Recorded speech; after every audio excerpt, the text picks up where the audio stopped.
already. Alright. So, this is my, well, review so far on the open beta of Back 4 Blood, or B4B, as I'm going to refer to it.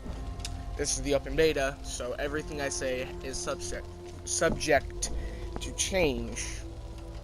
I'll first mention off the negatives, but then I'll mention off the positives that I do actually like about the game. Also, P.S. my controller is fucked, so if you see it going wonky, but yeah. But one of the biggest negatives I noticed with the game is this. So, you might not be able to notice it, but right here it states no D4D friends. This includes your own friends list and anybody you meet in the game. This could just be because I'm set to offline. Or me and my friend both being set to offline. Now, don't get me wrong. I'm just going to show this for example. Yeah. If there was one more, then Bloody would be in there. And I know for a fact he's not in there because me and him, if you've not already seen the stream, we were encountering that exact problem. But I'll make it fairly easy for those who don't want to watch an hour or 2 hour stream. I didn't check the time of it though, but in short terms, you can't play with your friends.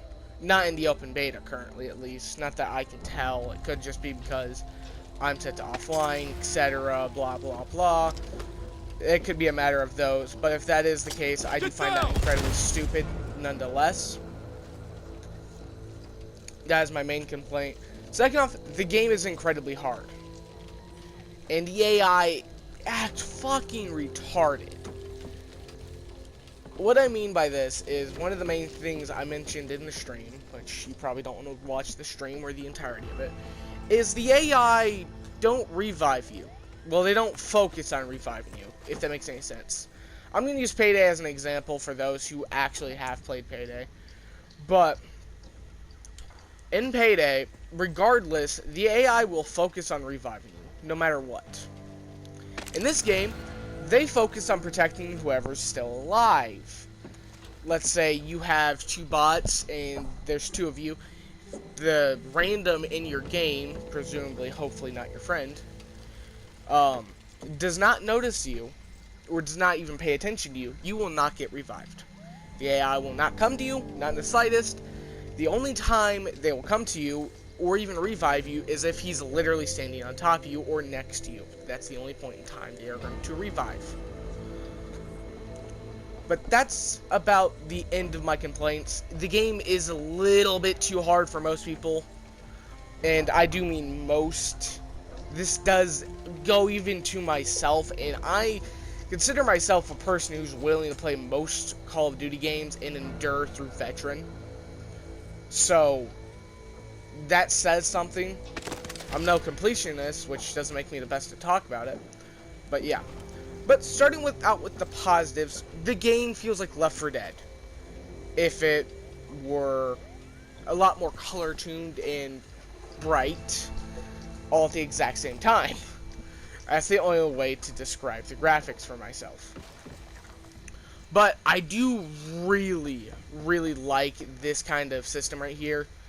Don't get me wrong, you either have to find them around in the map, or you have to pay for them with, well, if you look at my character right above it, that is what is called copper in the game. It basically acts as your gold or your currency that you make.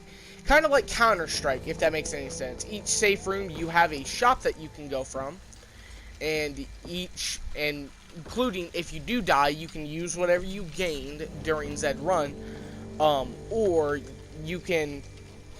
That's the only way to put it. If you die in that run that you gained, like let's say you gained like upwards to 500 copper coins, then you will have maybe something to upgrade with. Keep in mind, you get reset the amount that you originally had. Let's say you spent a bunch of copper coins on upgrades for your gun during the shop. And yeah, which unfortunately is sort of a downside, that you do have RNG involved with literally during the shop. You have randomized weapons. It's randomized whether or not you even get a secondary in there. You are pretty much randomized on most of it. Guns and attachments are mainly what's randomized. So basically everything that's on this table right here. This is all randomized. You have a chance to get all of this onto your gun. Every single one of these. You have a chance of getting these guns and buying these attachments here. It's not guaranteed that, let's say you want to get this fast P mag, but you definitely have the possibility of getting it nonetheless. So I do like that, but once you add the attachments, they're forced upon your gun. Let's say you want to get like this M4 carbine, for example. You are going to have to drop whatever guns, like let's say you had it maxed out with attachments. If you want to get this M4 carbine that possibly has better stats and has 1 or 2 attachments, you're going to have to basically lose all the copper that you spent on that previous gun, or even bought that gun, for a matter of fact. Which is a little bit unfortunate, but that's okay. And if you can't already tell, it does have a bit of RNG mechanics within it. If you can't already tell just by me looking at some of these attachments, it has, not RNG, RPG, I mean. Where it's basically you want whatever has the highest number, if that makes any damn sense. So, I kind of don't like that, but I know most people, well, some people will. And it does differentiate it in itself from Left 4 Dead, which is meant to be very similar to.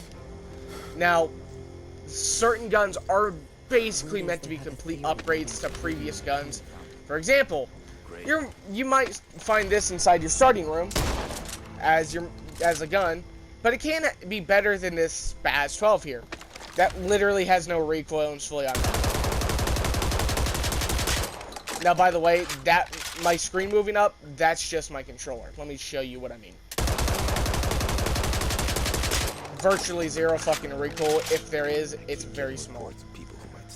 Which I do like the accuracy within that, because if you notice here, recoil. If you look here, recoil. If you look here,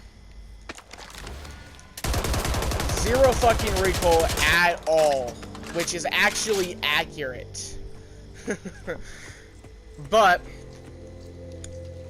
keep in mind, very similar to Left 4 Dead, you only get one throwable. You have to drop whatever one you previously had. Blah blah blah.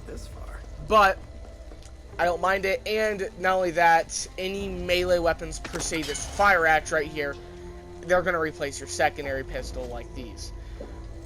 Keep in mind, this Uzi may seem like a secondary. It's for whatever reason on this table, even though it's very much not a secondary. And keep in mind, it is made by the same people who did make Left 4 Dead. I'm not sure all the studios that made Left 4 Dead, but it's definitely like one of them, if not like the main one or whatever. So if you really like Left 4 Dead and you have it, but you never could get Left 4 Dead because you have a ps4, well, you can get this as a substitute. It's a bit more colorful and etc. But honestly, I originally was not expecting much from this game, but it actually turned out to be pretty fun. But I can tell you this, it does get a little bit boring after a while if you don't have anybody to play with, and you might have to settle for sitting with randoms, unfortunately, even if you don't want to. And that's something that pains me to say, especially. What's another thing I should mention up? That more or less hits towards my list, honestly. There is a lot of weapons right here, if you can't already fucking tell, like the M249, which, here, let me just put a bunch of attachments on it so you can see exactly what I'm talking about by its absurdity at times. Here, let me go over here to get some of the better shit, just because, if it even has that. I guess not. But, oh really? That's not the biggest mag? You must be the extended, the big mag, aren't you? No, really? Okay, I guess it doesn't want to give you the best shit here, just so you have to find it in-game, but this thing, with, like, certain upgrades, it can have 120, and it's, well, keep in mind, it does the same amount of damage as this, like, let me just show you. Showing you is better. That doesn't look like a lot, but imagine that basically 5 times that amount of damage, which is going to be your standard in game. Even if it's the golden tier, you have a chance of getting red tier shit, which I only find automatically attached to guns. And yeah, it's fucking, you can. And by the way, this is one last thing to mention about the game. You don't want these. When you go down, you have to use your secondary, at least in the open beta. They may switch it, but I don't know if they actually will, because I don't see that. But especially since, like, it's based off Left 4 Dead. But your melee, which you see right here, which is the fist currently, in-game, you can get a field upgrade that gives you a knife. I'd say it's mandatory because it forces everybody to have a pistol, which forcing is not exactly the best. But certain melees, like this fire axe here, can actually be better than the pistol that you currently have, even if it's maxed out, potentially. Or very close to being maxed out, at least. I'm not sure about fully maxed out. I could be completely wrong there. But at least from what I noticed. And certain guns you may just get for one singular reason. This Deagle, I'm not fully positive. But this, like, certain guns you may just get because you want to basically change up your ammo pool. For example, if you notice if you've watched the end towards my stream, I had an M249 for most of it, and I had a 1911 or so, and I was keeping with that. Then later on, I found a extremely rare MP5, and well, I continuously found myself running low on ammo and having to use my pistol instead, and only using the damn primary for very, very strict circumstances. So you may have that happen to you also. Let me check.